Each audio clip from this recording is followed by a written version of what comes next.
उसके पूरे परिवार की प्रभु में आस्था है और उसकी वापसी का बेसब्री से इंतजार है। प्रभु की वापसी की खबर उसके लिए सुखद आश्चर्य है। वो खुशी से इसे स्वीकार करती है। हालांकि धार्मिक सहकर्मियों के उकसाने पर उसका परिवार उसे रोकता और सताता है। उसके और उसके परिवार के बीच आध्यात्मिक लड़ाई छिड़ जाती है। अपने परिवार के जुल्म झेलते हुए वह इससे कैसे उबरती है?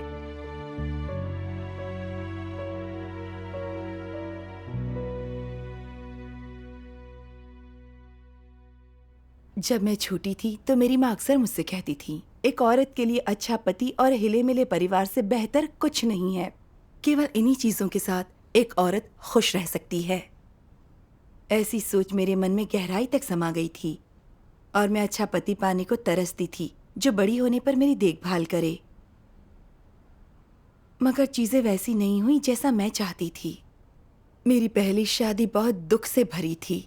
इसने मुझे प्रभु यीशु में आस्था रखने के लिए प्रेरित किया।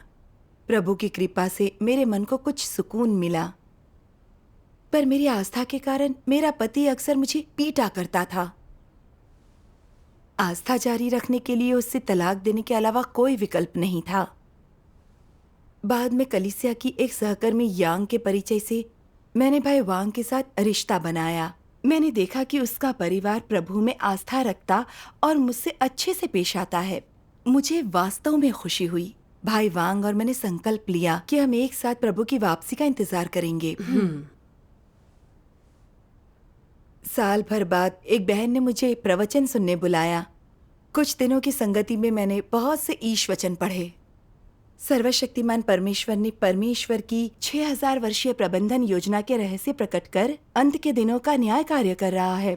मुझे यकीन हो गया कि सर्वशक्तिमान परमेश्वर लौट कर आया प्रभु यीशु है। मैं बहुत उत्साहित थी। जब मैं घर लौटी तो पति को जल्दी से खुशखबरी सुनाई, जिसे उसने स्वीकार कर लिया। एकदम बढ़िया। हाँ। इसके बाद हमने अपनी कलीसिया में भाई बहनों के साथ सुसमाचार साझा किया, जिनमें से कई ने ईश वचन पढ़कर इसे परमेश्वर की वाणी माना और अंत के दिनों के परमेश्वर के कार्य को स्वीकारा। परमेश्वर का धन्यवाद। मगर ताज्जुब ये कि जब यांग को इसका पता चला तो वह उसी रात कुछ दूसरे सहकर्मियों के साथ पास की कई कलीसियाओं में गई। वहाँ लोगों को डराया और जिन्होंने अंत के दिनों का परमेश्वर का कार्य स्वीकारा था उन्हें आस्था से दूर रहने को कहा। अगली सुबह जल्दी ही वह बखेड़ा खड़ा करने मेरे घर आ गई। मुझसे रुखाई से पूछा, तुमने न केवल चमकती पूर्वी बिजली को स्वीकारा है बल्कि दूसरे भाई बहनों को भी आस्था के लिए उकसाया है। क्या तुम प्रभु को धोखा नहीं दे रही हो? मैंने जवाब दिया, सर्वशक्तिमान परमेश्वर लौटकर आया प्रभु यीशु है। उसे स्वीकार कर मैंने प्रभु का स्वागत किया है। उसके लौटने पर भी उसे न स्वीकारना प्रभु के साथ विश्वासघात है। हाँ। लेकिन उन्होंने मेरी नहीं सुनी और यह कहते हुए मेरी निंदा की, तुमने हमारी कलीसिया की भेड़ों का शिकार किया है। प्रभु के सामने पाप कबूल करो वरना प्रभु तुम्हें शाप और दंड देगा। मैंने विश्वास से जवाब दिया, प्रभु यीशु ने कहा था, अच्छा चरवाहा मैं हूँ। मैं अपनी भेड़ों को जानता हूँ और मेरी भेड़ें मुझे जानती हैं। आमीन। आमीन। भेड़ें परमेश्वर की हैं, किसी इंसान की नहीं। जिनके सर्वशक्तिमान परमेश्वर में आस्था है वे वो हैं जो परमेश्वर की वाणी सुनते हैं, प्रभु का स्वागत करते हैं। ये देखकर कि वो मुझसे बहस नहीं कर सकते, उन्होंने चिढ़कर कहा, हमने ये कलीसिया स्थापित की है। हमने इन लोगों को प्रभु में आस्था रखने के लिए बदला है। ये भेड़ें हमारी हैं और मैं तुम्हारे साथ हर एक को सर्वशक्तिमान परमेश्वर पर आस्था रखने से रोकूंगी। उन्होंने मेरे पति और सास को भी धमकाया। कलीसिया ने हमेशा मुश्किल वक्त में आपकी मदद की है, पर अगर झैंगलन ने चमकती पूर्वी बिजली में आस्था रखी तो हम संपर्क तोड़ देंगे और मदद नहीं करेंगे। मेरी सास यह सुनकर डर गई और उसने सहमति से सिर हिलाते हुए कहा, चिंता न करो, मैं चमकती पूर्वी बिजली में विश्वास नहीं रखती और झैंगलन को भी नहीं रखने दूंगी। फिर उसने मुझसे कहा, यह यांग ही थी जिसने मुझे सबसे पहले प्रभु में आस्था दिलाई। हमें उसकी बात सुननी होगी, हम उसे निराश नहीं कर सकते। कुछ भी हो, तुम सर्वशक्तिमान परमेश्वर में आस्था नहीं रख सकती। इस परिवार में जो मैं कहूंगी वही होगा। तुम्हें मेरे पीछे चलना होगा। तो तुम्हारी सास को गुमराह किया गया था। सही बात है। क्या इससे तुम्हारे पति पर असर पड़ा? हाँ। यह सुनकर उसने भी हथियार डाल दिए और कहा, मैं अब सर्वशक्तिमान परमेश्वर में आस्था नहीं रख सकता। यांग ने हमारी काफी मदद की है। हमारी शादी हुई क्योंकि उसने हमारा परिचय कराया था। मैं सर्वशक्तिमान परमेश्वर में आस्था रख उसे निराश नहीं करूंगा। चूंकि मेरी माँ इसके खिलाफ है तो मैं रोज कलह नहीं होने दे सकता। यह सुनकर मुझे बहुत गुस्सा आया और मैंने कहा, तुमने बहुत से ईश वचन पढ़े हैं। तुम्हें पता है कि सर्वशक्तिमान परमेश्वर लौट कर आया प्रभु यीशु है, पर यांग से संबंध बचाने के लिए तुम उसका अनुसरण करने को तैयार नहीं हो। तुम्हारी आस्था लोगों में है या परमेश्वर में? मेरे पति झिझके और फिर कहा, मैं मानता हूं कि यह सच्चा मार्ग है, पर यांग कहती है कि अगर हमने सर्वशक्तिमान परमेश्वर में विश्वास रखा तो वे मदद नहीं करेंगे। मैं यह विश्वास नहीं रख सकता। इसके बाद मेरी सास कई बार मेरे रास्ते में आई। एक बार उन्होंने मुझसे कहा, अगर हमने एक साथ प्रभु में अपनी आस्था रखी तो हमारा परिवार खुश रहेगा। तुम्हारा सर्वशक्तिमान परमेश्वर में आस्था रखने पर जोर है। मेरा बेटा और मैं प्रभु यीशु में आस्था रखते हैं। क्या तुम अलग रास्तों को अपनाकर साथ रह पाओगे? क्या एक औरत को परिवार नहीं बनाना चाहिए? तुम्हारे बूढ़े होने पर तुम्हारी देखभाल कौन करेगा? तुम्हें सिरदर्द या बुखार होगा तो कौन तुम्हें देखेगा? मेरा बेटा तुमसे प्यार करता है। अगर तुम सर्वशक्तिमान परमेश्वर में आस्था रखने की जिद करोगी तो तुम्हारा तलाक हो जाएगा और ऐसा हुआ तो तुम्हें घर से निकलना होगा। मैं तुम्हारे भले के लिए कह रही हूँ, एक बार सोच लो। क्या इससे तुम पर असर पड़ा? तब मैं थोड़ी असमंजस में थी। सर्वशक्तिमान परमेश्वर में मेरी आस्था से क्या परिवार बिखर जाएगा? एक औरत के जीवन की सबसे बड़ी खुशी अच्छा पति पाना और एक स्थिर परिवार होना है। मैं परिवार को खोना नहीं चाहती थी। तो क्या मुझे सास की बात मानकर सर्वशक्तिमान परमेश्वर में आस्था रखनी छोड़ देनी चाहिए? इस बारे में इस तरह सोचने पर मुझे सच में अपराध बोध हुआ। क्या प्रभु में आस्था के इतने वर्षों में मुझे प्रभु की वापसी की लालसा नहीं थी? प्रभु यीशु वापस आ गए हैं तो उनका अनुसरण न करने पर भी क्या मैं विश्वासी मानी जाती? मैं परमेश्वर का अनुसरण नहीं छोड़ सकती थी। तब भी मैं अपने पति से थोड़ी बहुत आशा लगाए बैठी थी। मुझे लगा अगर मैं रोज उसे परमेश्वर के वचन सुनाऊंगी तो वो समझ जाएगा और मेरे साथ आस्था रख पाएगा। इसके बाद समय मिलते ही मैं अपने पति के सामने परमेश्वर के वचन पढ़ती। मैं हमेशा परिवार के लिए अच्छा खाना बनाती और पूरे घर को साफ सुथरा रखती। चाहे मेरी सास ने मुझे कुछ भी कहा, पर मैं उन्हें सम्मान ही देती। उम्मीद थी कि इससे मेरा पति प्रेरित होगा और हम सर्वशक्तिमान परमेश्वर में आस्था रख पाएंगे। पर मेरी हर कोशिश के बावजूद सर्वशक्तिमान परमेश्वर का नाम सुनते ही मेरा पति नाराज हो जाता। मैं उसे ईश वचन सुनाती तो वो सो जाता।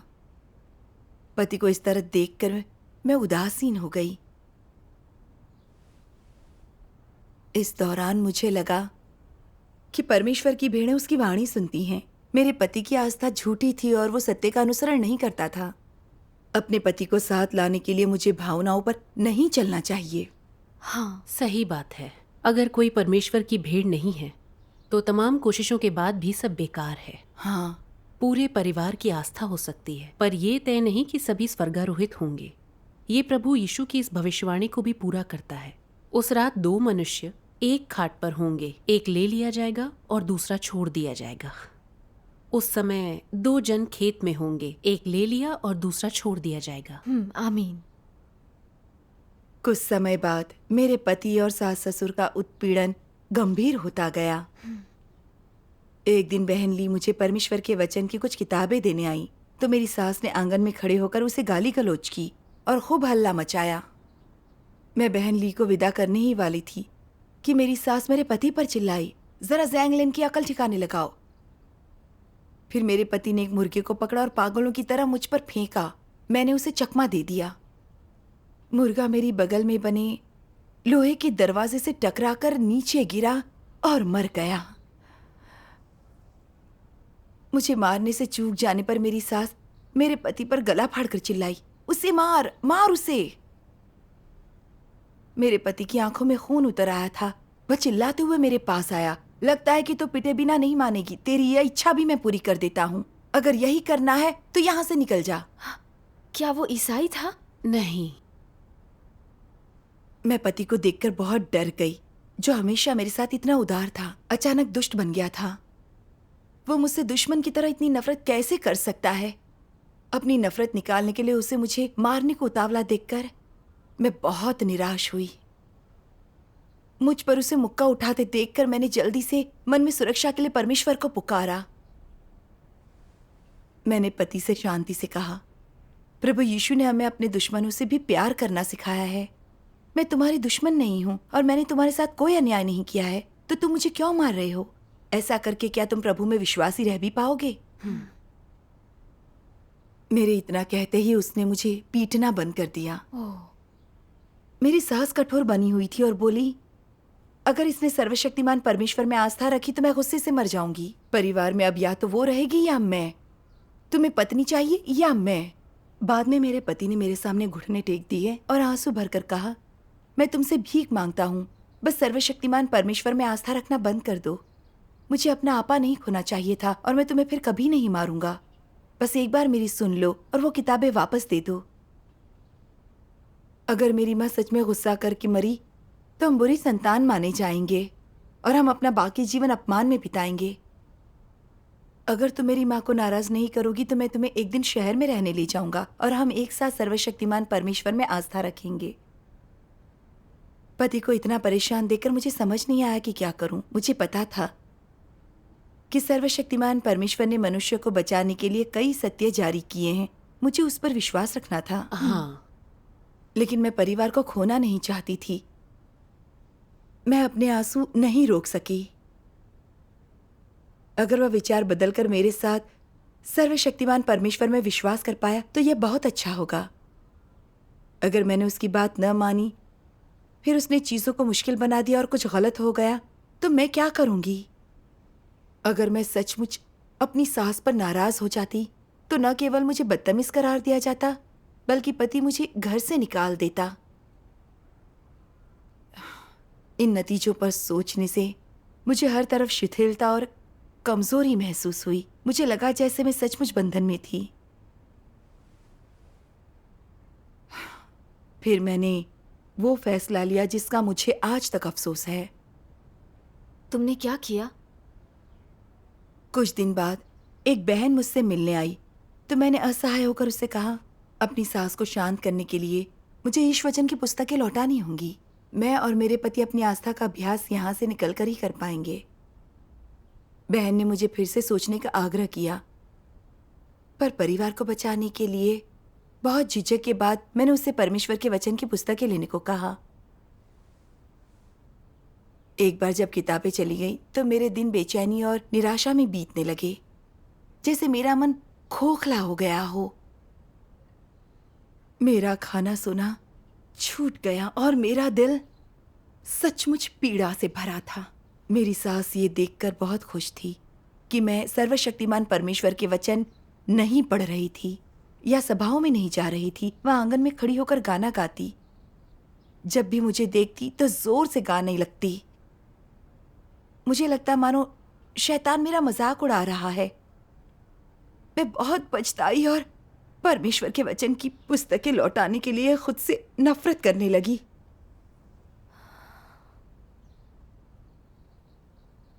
मुझे रोज बेसुध देखकर मेरे पति मुझे खरीदारी करने और रिश्तेदारों से मिलाने ले गए।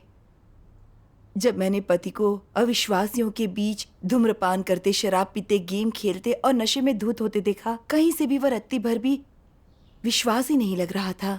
तब मुझे सच में निराशा हुई।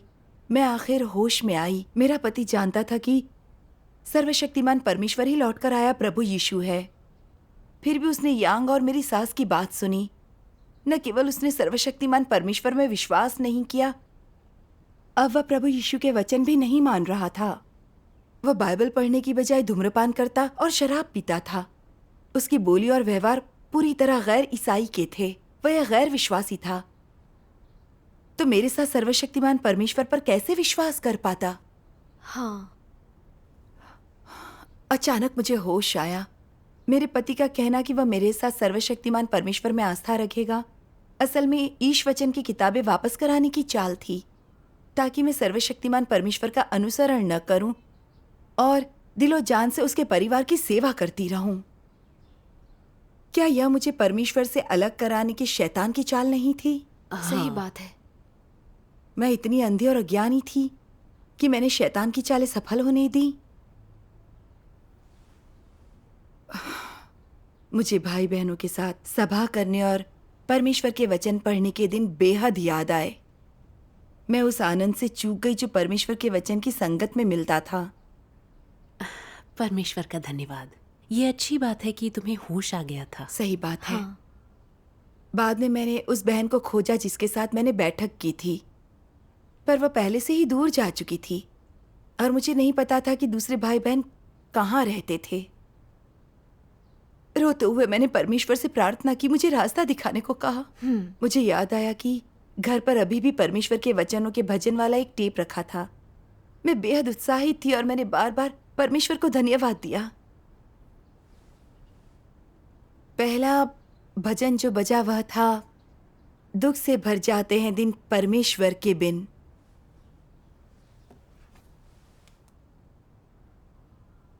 जब किसी व्यक्ति का कोई परमेश्वर नहीं होता है, जब वह उसे नहीं देख सकता है, जब वह स्पष्टता से परमेश्वर की संप्रभुता को समझ नहीं सकता है, तो उसका हर दिन हताशा से भरा होगा।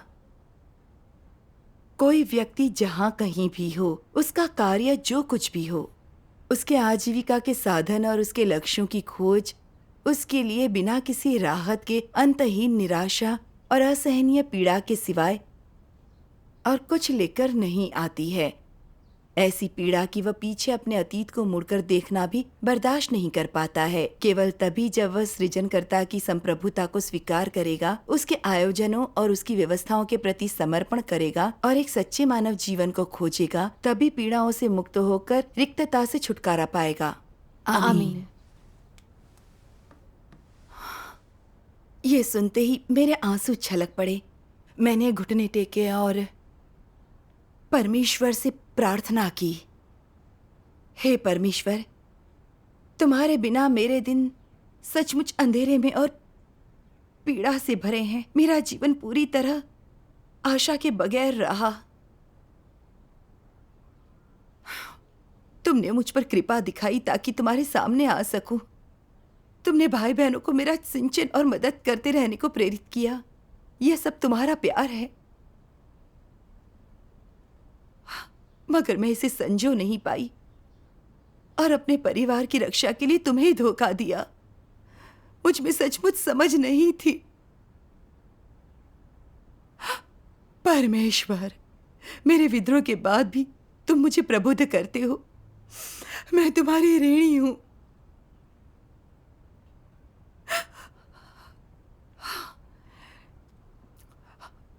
मैं अपने रास्ते बदलना चाहती हूं, चाहे मेरा परिवार मुझे सताए।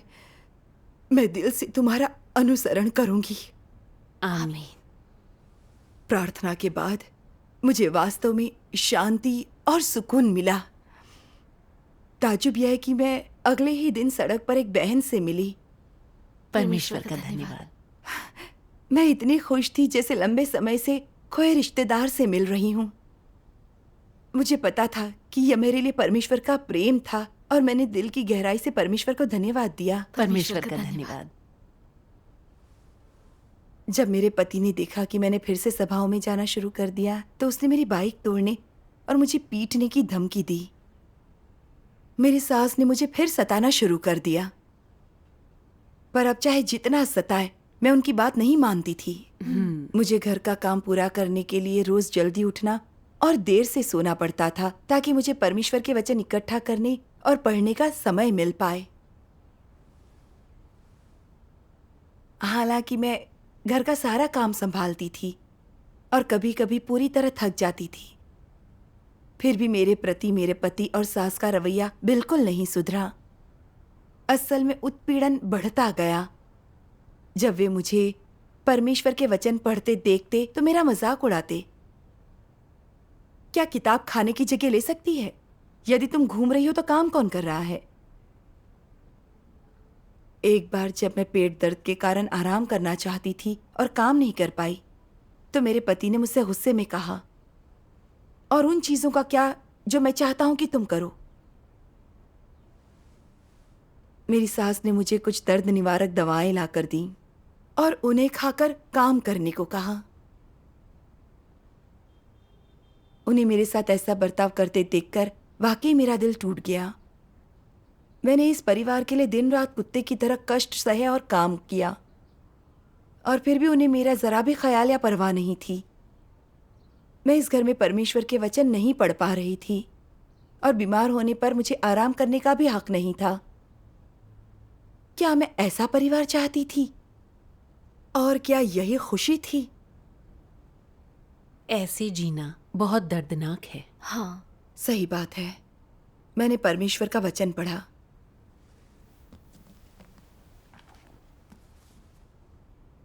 वे घातक प्रभाव और सामंती सोच जो हजारों वर्षों की राष्ट्रवाद की भावना ने मनुष्य के हृदय में छोड़े हैं, जिसके द्वारा लोग बिना किसी स्वतंत्रता के, बिना महत्वाकांक्षा या आगे बढ़ने की इच्छा के, बिना प्रगति की अभिलाषा के, प्रतिगामी रहने और गुलाम मानसिकता से घिरे होने के कारण बंधे और जकड़े हुए हैं। इत्यादि इन वस्तुगत कारकों ने मनुष्य जाति के वैचारिक दृष्टिकोण, आदर्शों, नैतिकता और स्वभाव पर अमिट रूप से गंदा और भद्दा प्रभाव छोड़ा है।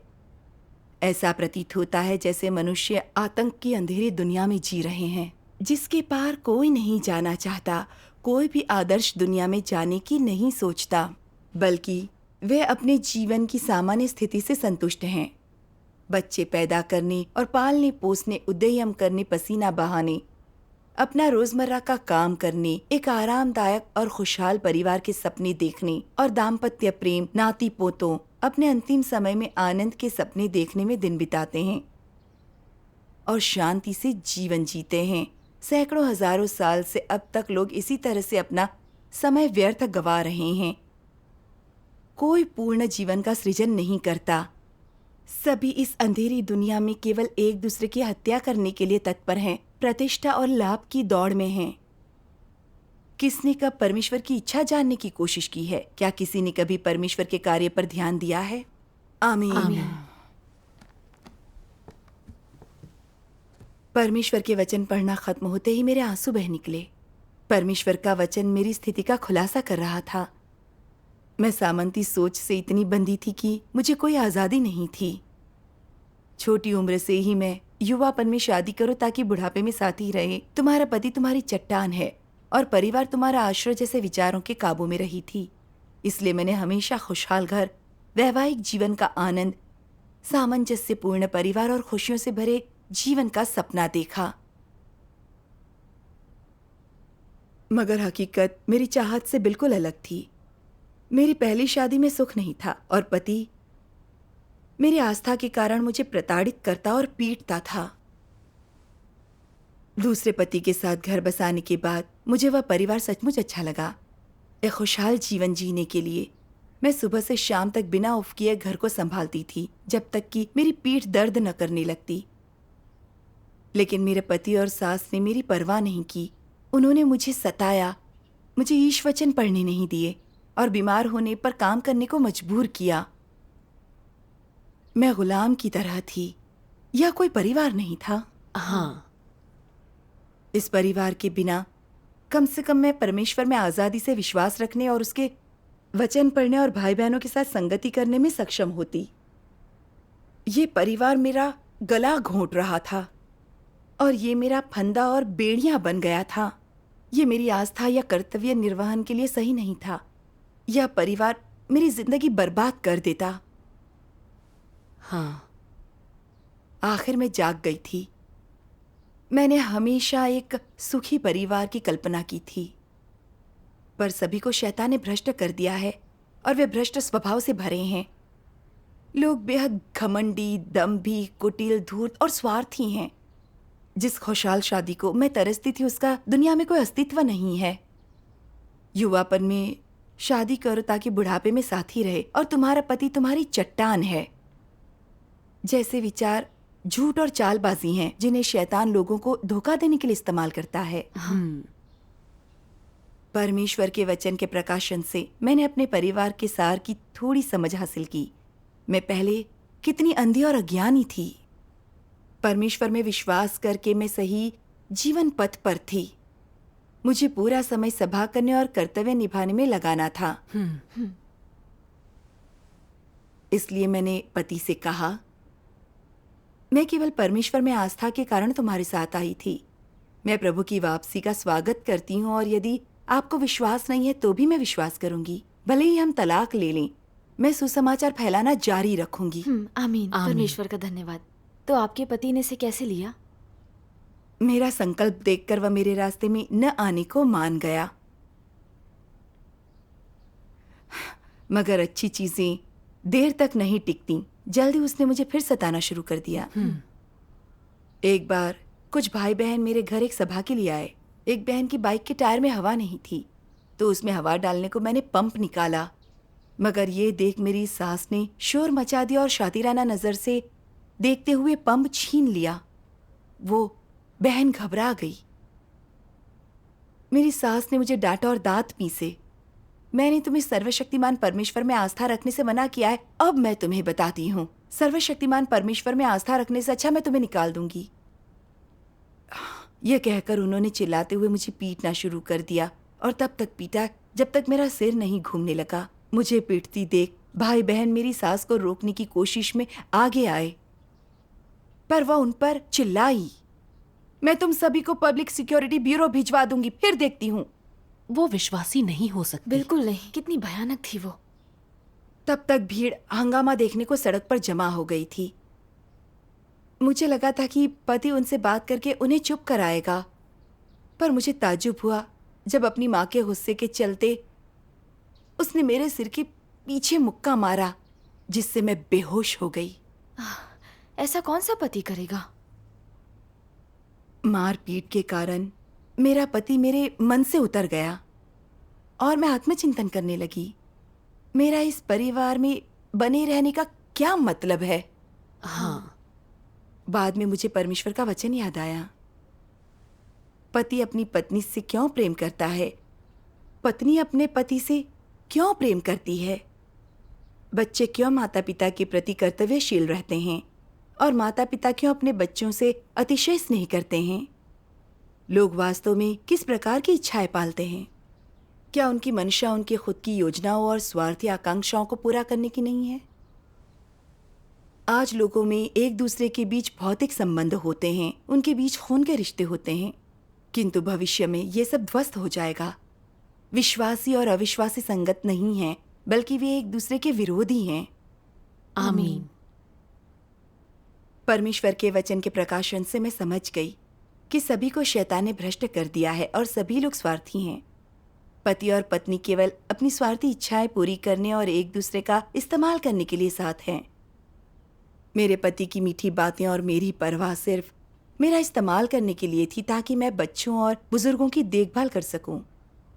और मैंने उससे शादी इसलिए की ताकि वह मेरा सहारा बनकर रहे। ऐसे रिश्ते में सच्चा प्यार कहाँ होगा? ये सच्चा प्यार नहीं है। हाँ। मेरा पति हमेशा परमेश्वर में आस्था रखने के रास्ते में आ रहा था और उसे परमेश्वर ने काफी समय पहले अविश्वासी के रूप में उजागर किया था। जैसे ईश वचन खुलासा करता है, विश्वासी और अविश्वासी संगत नहीं है, बल्कि वे एक दूसरे के विरोधी हैं। मगर मैंने उसे कभी जाने नहीं दिया और हमेशा परिवार चलाने की इच्छा रखी। मैं सचमुच मूर्ख थी। मैंने परमेश्वर के और वचन पढ़े।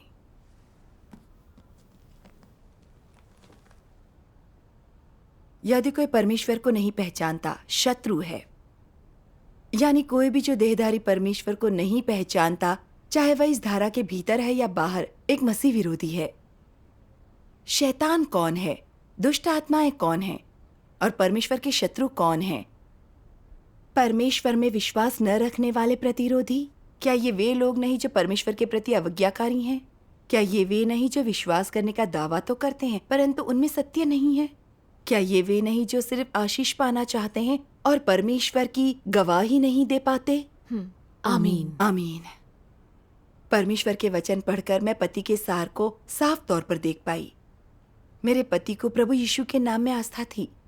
मगर सार रूप में वह केवल परमेश्वर से अनुग्रह चाहता था। उसका कुछ पाने में विश्वास था, वरना वह आस्था भी न रखता। प्रभु की वापसी का सुनकर उसे लगा वह स्वर्ग राज्य में प्रवेश कर जिंदा रह सकता है, तो उसने इसे सहर्ष स्वीकार लिया। लेकिन जब धार्मिक लोगों ने उसे बाधित किया और ठुकराया, तो उसने न केवल आस्था रखनी बंद कर दी, बल्कि मुझे भी रोका। उसका सार शैतान का था, जो परमेश्वर का दुश्मन था। हाँ, लोग अपने सार के मुताबिक रास्ते अपनाते हैं। यहाँ तक कि परिवार भी दुश्मन बन सकते हैं। इस वचन में जैसे प्रभु यीशु ने कहा, मनुष्य के बैरी उसके घर के ही लोग होंगे। आमीन। मैंने परमेश्वर के और वचन पढ़े।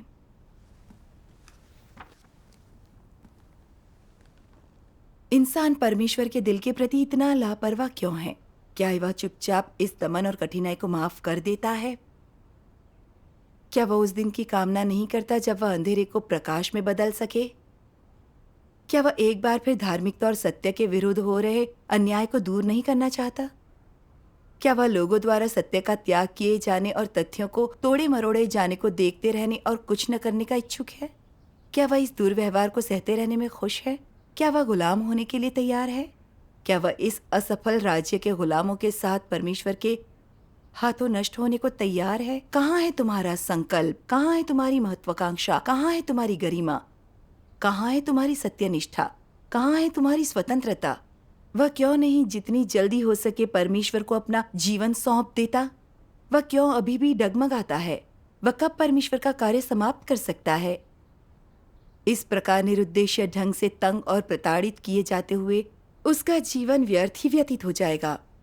उसे आने और विदा होने की इतनी जल्दी क्यों है? वह परमेश्वर को देने के लिए कोई अनमोल चीज क्यों नहीं रखता? क्या वह घृणा की सहस्राब्दियों को भूल गया है? आमीन। आमीन। आमीन। परमेश्वर मानव जाति की चिंता करता है और नहीं चाहता कि हम अनंत काल तक शैतान के बंधन और पीड़ा में जीवन जिए। वो चाहता है कि हम अंधकार की शक्तियों के बंधनों से आजाद होकर उसे अपना जीवन सौंप दें और प्रकाश में रहें। हाँ। हाँ, लेकिन मैं ऐसी कायर थी। मेरे पति और सास शैतान के साथी हैं और वो मेरी आस्था के रास्ते में खड़े थे, मुझे सता रहे थे। पर मैं इस परिवार को छोड़ना सहन नहीं कर पाई, इसलिए मैंने अन्याय और अपमान सहा। मेरा जीवन परिवार के इर्द गिर्द घूमता रहा। मैं बेकार बातों में उलझी रही। हाँ, परमेश्वर मुझे सही रास्ता दिखा रहा था। उसने ऐसे सत्य व्यक्त किए थे जिनसे मुझे मानव जीवन का अर्थ और मूल्य समझ आया था, पर मेरे पास उस पर चलने का संकल्प नहीं था। मैं वास्तव में अभागी थी। प्रभु यीशु ने कहा था, जो माता या पिता को मुझसे अधिक प्रिय जानता है वह मेरे योग्य नहीं। जो बेटा या बेटी को मुझसे अधिक प्रिय जानता है वह मेरे योग्य नहीं। परमेश्वर ने मुझे चुना और बचाया, मुझे सत्य और जीवन दिया। मुझे परमेश्वर का अनुसरण करना चाहिए। मेरे पति और सास दोनों ने परमेश्वर का विरोध किया। वे मेरे प्यार या उत्साह के लायक नहीं थे। मैं कितनी अज्ञानी और अंधी थी। मैंने हमेशा वैवाहिक सद्भाव और पारिवारिक आनंद की तलाश की। मेरा आधा जीवन बेकार चला गया। मुझे बचे हुए दिन परमेश्वर को संतुष्ट करने में लगाने चाहिए। अब हम राज्य का सुसमाचार फैलाने के अहम समय में हैं और अंत के दिनों में परमेश्वर के कार्य की गवाही देने के लिए अधिक लोगों की जरूरत है, ताकि अधिक लोग उद्धार पा सकें। मुझे परमेश्वर का सहयोग करना चाहिए और पूरी क्षमता से अपने कर्तव्य का पालन करना चाहिए। मूल्यवान जीवन जीने का यही तरीका है। हाँ। आमीन। कुछ समय बाद मैंने सुसमाचार फैलाने के लिए घर छोड़ दिया। मैंने हर दिन भाई बहनों के साथ परमेश्वर के वचन पर संगति की। इससे मेरे दिल को काफी सुकून मिला और मैं आजाद महसूस करने लगी। अब कभी कभी जब मुझे अपने कर्तव्य में कठिनाइयां आती हैं या जब मैं बीमार होती हूँ, तो बहनें हमेशा मेरी मदद और देखभाल करती हैं। वे मुझे परिवार की तरह मानती हैं। ये सब परमेश्वर का प्रेम है। सही बात है। अब मुझे एहसास हुआ कि परमेश्वर मेरी असली चट्टान है और परमेश्वर का घर मेरा असली परिवार है। मैं तहे दिल से परमेश्वर का धन्यवाद करती हूँ। परमेश्वर का धन्यवाद।